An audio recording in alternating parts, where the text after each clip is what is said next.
Bwana, wasanifu wa michoro pamoja na washauri wa kitaalamu wamesha wakabidhi viongozi wa Simba na mzabuni Jairuti muonekano wa kiwanja chao cha pale Bunju ambacho kinategemewa kuchukua takriban watu 10,000 mpaka 12,000, kwa maana ya kwamba hivi sasa Jairuti ambaye ndo mzabuni wa klabu ya Simba Sports Club kwenye upande wa vifaa vyao kwa maana merchandise na kila kitu, anaujua muonekano rasmi wa uwanja ambao aliweka bayana ahadi ya kwamba ataujenga mapema mwaka unaokuja. Sasa basi, kitu ambacho kinaonekana hapa ni kwamba kwanza, kabla hata hakupewa tenda ya kuwa mzabuni na msimamizi wa vifaa rasmi vya klabu ya Simba, hichi kitu tayari alikuwa ameshakifanyia kazi, kwa sababu haya mambo yote, mambo ya architecture, michoro kuwa tayari, expert consultation, ambavyo vitu tayari viko ndani ya mikono yao, hivi ni vitu ambavyo vinachukua miezi 5, 6, wakati mwingine hata miezi 7 kulingana na jinsi ambavyo ukubwa wa project yenyewe na kila kitu. Lakini ni wazi Jairuti alikifanyia kazi hichi kitu mapema.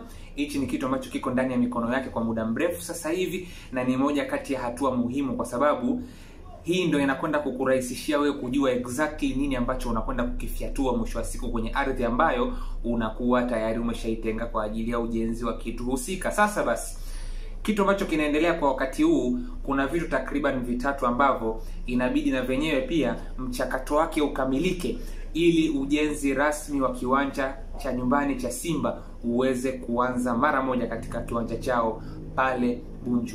Kwanza tunasema land preparation. Ardhi yenyewe ni lazima kwanza iandaliwe, yaani sehemu ambayo pitch inakwenda kutolewa ni lazima iwekwe tayari, lazima iandaliwe vizuri. Cha pili, vibali vyote ambavyo vitarahisisha kuanza kwa mchakato wa ujenzi wa uwanja pia vinatakiwa viwe vimekamilika ndani ya wakati husika. Na cha tatu na cha mwisho, kabla ujenzi haujaanza kucommence rasmi, ni kupatikana kwa macontractor pamoja na masupplier.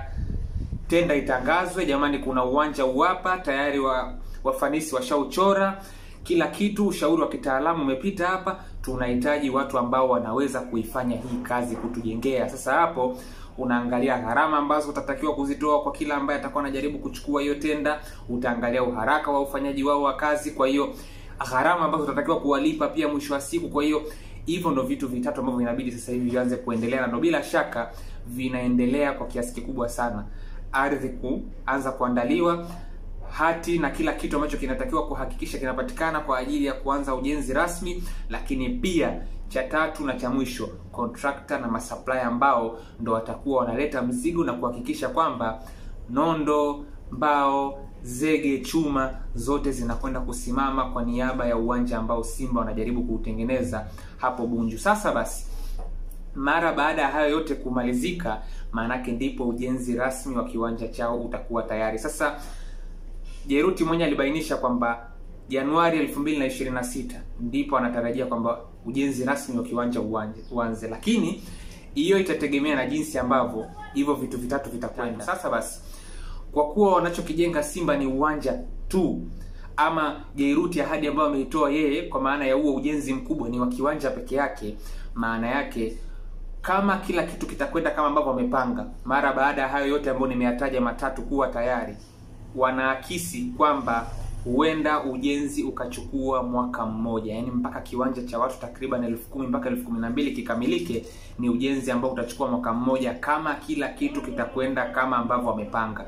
Lakini mara nyingine kuna kutokea kwa vitu kama kudelay kwa baadhi ya vifaa, kudelay kwa maendeleo ya ujenzi. Kuna muda ujenzi hauendi kama ambavyo mnakuwa mmeupangilia, kuna muda kuna start stop, simama endelea, vifaa vinakuwa vijafika.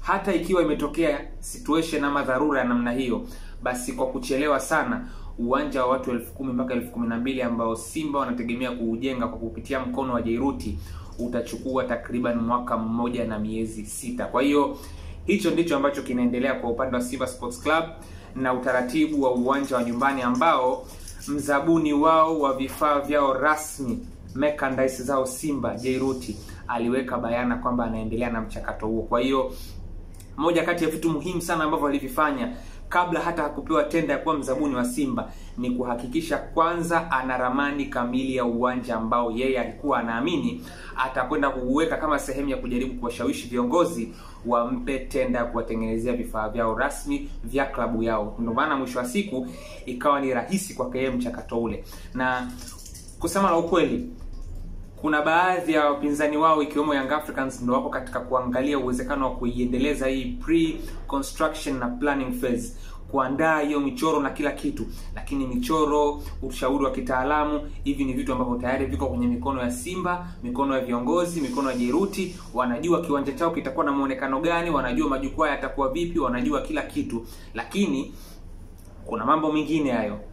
Uwanja kuwekwa sawa, ardhi, vibali, contractor na masupplier, kisha ujenzi utaanza mara moja. Kila kitu kikienda vizuri, huu ni mradi ambao unatakiwa uchukue mwaka mmoja. Kwa kuchelewa sana, kwa sababu kuna mambo mengi kibinadamu, ni kitu ambacho kinaweza kikaongezewa miezi mingine 6 na ikawa ni mwaka mmoja na miezi 6. Kwa hiyo kuhusu kama ujenzi utaanza Januari kama ambavyo mzabuni alibainisha, itategemea na uharaka wa jinsi ambavyo taratibu zingine zitaweza kuendelea, ndipo mchakato rasmi wa ujenzi wa kiwanja ambacho tayari wanacho mikononi mwao Simba utaweza kuanza mara moja katika eneo la Bunju, Dar es Salaam.